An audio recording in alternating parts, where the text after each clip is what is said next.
আসসালামু আলাইকুম, সবাই কেমন আছেন? আশা করি সবাই ভালো আছেন। কুরবানি চলে আসছে। তো কুরবানি দিয়ে গরু বসে এইভাবে মাটির হাঁড়িতে রান্না করেন, অল্প মশলা দিয়ে রান্না করলে এতটাই মজার হয়, টেস্ট হয় যেন মুখে লেগে থাকবে। তো আমি এখানে হাফ কেজি মতো গরু গোশ নিয়েছি, আদা রসুন বাটা দিব, আর এলাচ দারচিনি তেজপাতা, কিছু কাঁচামরিচ শুকনো মরিচ দিয়ে দিলাম, আর গোটা রসুন দিয়ে দিচ্ছি। তো এখানে স্বাদ মতো লবণ, জিরার গুঁড়া দিচ্ছি, হলুদের গুঁড়া, মরিচের গুঁড়া, সবকিছু পরিমাণ মতো মশলা দিয়ে তো হাতে ভালো করে ম্যারিনেট করে নেব সেগুলো।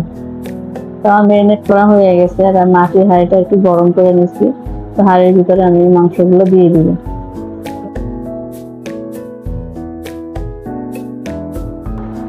আমি সামান্য একটু পানি দিয়ে দিব যাতে তলায় না লেগে যায়, মাংসটা সিদ্ধ হয়ে যায়।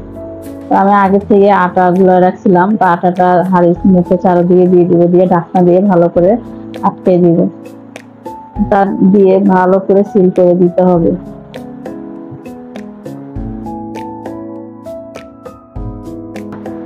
তো আমার কাছে এভাবে গরুর মাংস বলেন, মুরগির সবকিছু মাংস বেশি ভালো লাগে এই মাটির হাঁড়িতে রান্না করে খেতে।